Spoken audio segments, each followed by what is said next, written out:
Hindu tribe थी जो हज़ारों साल पहले माइग्रेट करके नॉर्दर्न इराक में सेटल हो गए थे। यजीदी का जो वर्डली मीनिंग है, ये जो वर्ड लिया गया है वो ईरानियन वर्ड है याजदा और मिडल पर्शियन वर्ड है याजद। इन दो से इसका क्लोज लिंक बताते हैं, जिसका मतलब होता है डिवाइन बींग्स। ठीक है, लेकिन जो यजीदी हैं वो मानते हैं इसका मीनिंग होता है the servant of the creator. ये लोग अपने आप को भगवान के सर्वेंट मानते हैं, क्रिएटर मतलब भगवान के। अब इस रिलीजन के बारे में हम बात करते हैं। ये लोग मोनोएथिस्ट फेथ के होते हैं, यानी कि ये सिर्फ एक भगवान में भरोसा करते हैं। इनका मानना है कि भगवान एक ही होते हैं, बहुत सारे भगवान नहीं हैं। भगवान ने अर्थ को बनाया, यूनिवर्स को बनाया, और वो अपनी दूसरी प्लैनेट के ऊपर रहने के लिए चले गए। और यहाँ पे हमारी लुक आफ्टर करने के लिए, देखभाल के लिए 7 होली बींग्स, 7 पवित्र आत्माओं को छोड़ गए हैं। जैसे हिंदुइज्म में हम मानते हैं सप्तऋषि हैं, उसी तरीके से इन लोगों का भी मानना है कि 7 होली बींग्स होते हैं। उन सातों में सबसे जो प्रोमिनेंट है, उन सब के जो लीडर हैं वो हैं ताऊ से मलिक। ये जो फोटो आप देख रहे हैं ये ताऊ से मलिक की है। इसका मतलब होता है पिकॉक एंजल, यानी कि वो एक देवदूत हैं, पिकॉक की शेप में है। तो हिंदुइज्म में भी हम मानते हैं भगवान शिव के जो बेटे थे कार्तिकेय, वो पिकॉक उनका व्हीकल हुआ करता था। ठीक है, उसके ऊपर वो सवारी करते थे। डेमोग्राफिक्स, इस कम्युनिटी के लोग, हमें सबसे ज़्यादा उनकी पॉपुलेशन है वो इराक में है। ठीक है, अब वो लोग इराक से अलग अलग जगह माइग्रेट कर गए क्योंकि इनके ऊपर काफ़ी एट्रोसिटीज़ की गई थी। इन लोगों को इनकी मास किलिंग की गई थी, इनको मार दिया गया था। इन्हें कहा गया कि या तो तुम इस्लाम कबूल कर लो, नहीं तुम्हें मार दिया जाएगा। जैसे हमारे यहाँ पे कश्मीर में हुआ था, मुस्लिम्स ने अनाउंस किया था कि अपने औरतों और बच्चों को छोड़ दो और जो मेल्स हैं वो कश्मीर खाली करके चले जाएं। तो कश्मीरी पंडितों को निकाला था ना, सेम इसी तरीके से इराक से ये जो हमारी हिंदू कम्युनिटी है इनको भी निकालने के लिए फोर्स किया गया था। इराक में अब करीब 5 लाख के करीब ही बचे हैं ये। इसके बाद सीरिया में कुछ लोग ये भाग के सीरिया चले गए थे, लेकिन वहाँ भी ISIS ने इनको मारना शुरू कर दिया। तो नियर अबाउट 10 to 15,000 वहाँ रह रहे हैं। फिर आर्मेनिया में इन लोगों ने जाके वहाँ पे रेफ्यूजी कैंप्स में रह रहे हैं ये 30 to 50,000। जर्मनी ने इनको सबसे ज़्यादा जगह दी है रहने के लिए, तो 2 लाख के अराउंड पॉपुलेशन इनकी जर्मनी में मिलेगी। जिनोसाइड, इन लोगों की मास किलिंग्स हुई है। किसने की? इस्लामी ऑर्गेनाइजेशन थी, इस्लामिक एक ग्रुप था। ठीक है, Islamic state of Iraq and Levant ISIL, जिसको हम कॉमनली ISIS के नाम से जानते हैं, टेरर ग्रुप था। ये सिर्फ अपने धर्म को प्रचार करने के लिए इन्होंने यजीदीज़ को मारना शुरू कर दिया, ये बोल के कि आप लोग तो शैतान की पूजा करते हो, क्योंकि हम लोग आग की पूजा करते हैं, फायर की वर्शिप करते हैं। इस्लाम में जो भी मूर्तियों की पूजा करेगा, फायर की पूजा करेगा, कुरान में लिखा है उसको वो काफिर होते हैं और काफिर को मार देना चाहिए। ठीक है, तो इस वजह से इन लोगों को मार दिया गया था। ये देखो, ये एक पोस्टर है जिसमें कुछ लड़कियां पोस्टर लिए खड़ी हैं, जिसमें लिखा है ISIS kill us because of our religion. सिर्फ धर्म के लिए इनको मार दिया गया। ठीक है, और ये हैं वो गुलाब के फूल लिए हुए इस्लामिक आतंकवादी AK-47 शांति दूत। तो देखो, अब 4,000 यजीदी सिविलियंस को मार दिया गया था। सिविलियंस मतलब इनके पास कोई वेपन नहीं थे। जब भी कोई वॉर होता है तो उसमें भी कुछ रूल्स होते हैं कि अगर सामने वाले ने, उसके हाथ में वेपन नहीं है तो आप उसको नहीं मार सकते, सिविलियंस को टारगेट नहीं कर सकते। लेकिन ये वॉर विदाउट रूल्स है। ठीक है, इनको मार दिया गया था 4,000। अब 10,000 वुमेंस को इन्होंने अबडक्ट कर लिया, किडनैप कर लिया, और किडनैप करके क्या किया, उनको सेक्स स्लेव्स बनाते थे ये लोग। ठीक है, ये इनका बहुत पुराना सिस्टम चलता था। इंडिया में भी बलबन जो था उसकी यही पॉलिसी थी, ब्लड एंड आयरन।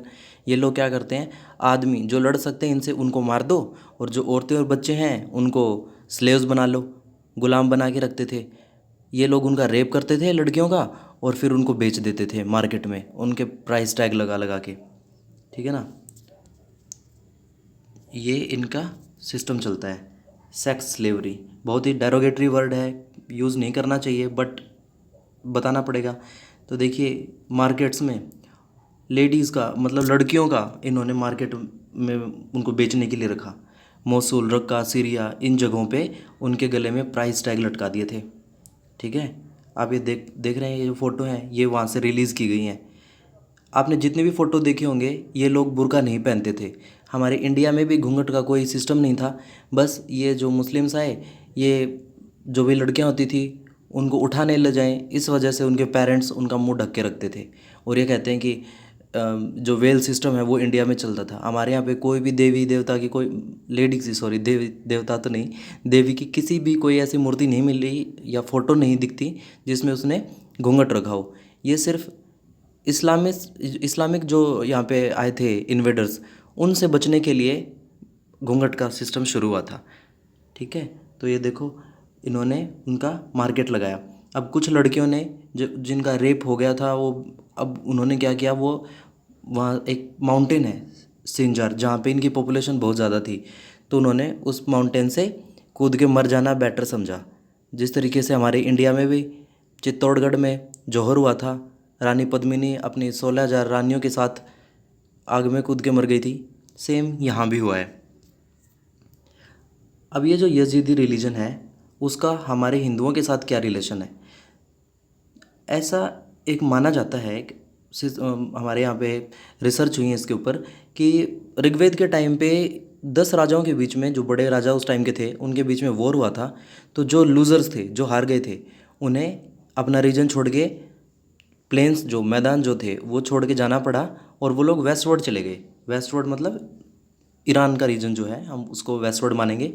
ये लोग वहाँ चले गए, लेकिन उन्होंने अपने कस्टम्स को नहीं छोड़ा, अपने रीति रिवाजों को नहीं छोड़ा वहाँ जाने के बाद भी। तो वही सब चीज़ें आज हमें इस धर्म में दिखाई देती हैं। यजीदी जो है वो उन्हीं चीज़ों को फॉलो करते हैं जो यहाँ करते थे। ये एक फ़ोटो है, मुराल है, जो वहाँ एक दीवार के ऊपर बनाया गया है। अब इसके कपड़े देखो, इस लेडीज़ ने जो पहने हैं, ये साड़ी है। ठीक है, ये तो वहाँ का कल्चर नहीं है। ईरान में तो हमें ऐसे कपड़े पहनने कोई भी नहीं दिखता। तो ये उन्होंने हमारे इंडिया में यहाँ किसी को देखा और वहाँ जाके पेंटिंग्स बनाई। दूसरी बात, ये जो मोर है, ये ईरान तो क्या, आसपास में मिडल ईस्ट में किसी कंट्री में नहीं मिलता। तो फिर इनका ये सिंबल कैसे बना? तो ये माना जाता है कि जैसे भगवान शिव के बेटे कार्तिकेय थे, ये लोग उनकी पूजा करते थे। और देखिए इसके अंदर, जैसे हम आरती के लिए लैंप जलाते हैं, दिया जलाते हैं, थाली सजाते हैं आरती की, ये लोग भी वैसा ही करते हैं। ठीक है, ये पिकॉक की शेप में होता है इनका। हम कोई भी काम शुरू करते हैं तो कैंडल लाइटिंग सबसे पहले की जाती है। ये लोग भी वैसा ही करते हैं, और इसी वजह से इनको मार दिया गया कि या तो तुम इस्लामी बन जाओ, मुस्लिम बन जाओ, अगर नहीं बनोगे तो तुम्हें मार दिया जाएगा। ये हमारे देवता हैं मुरुगन, जिनको हम कार्तिकेय नॉर्थ इंडिया में जानते हैं, साउथ इंडिया में मुरुगन के नाम से इनको जाना जाता है। ठीक है, ये तो हिंदू गॉड है। ये यजीदी गॉड है। ठीक है, हमने स्टार्टिंग में जिनकी बात की थी, पीकॉक किंग, ताऊ से मलिक। और क्या हम सिमिलरिटी है हमारे बीच में? हम तिलक लगाते हैं दोनों आईब्रोज़ के बीच में, क्योंकि हम मानते हैं वहाँ पे हमारा थर्ड आई होता है, और वो तिलक लगाने से एक्टिवेट रहता है। ये लोग भी मंदिर जाते टाइम या कोई भी नया काम शुरू करते हैं तो तिलक लगाते हैं। ये कि यजीदी अपने छोटी बच्ची है उसको तिलक लगा रहे हैं। हिंदुइज्म में माना जाता है पुनर्जन्म होगा, रीइंकार्नेशन। ये यजीदी भी मानते हैं कि पुनर्जन्म होगा।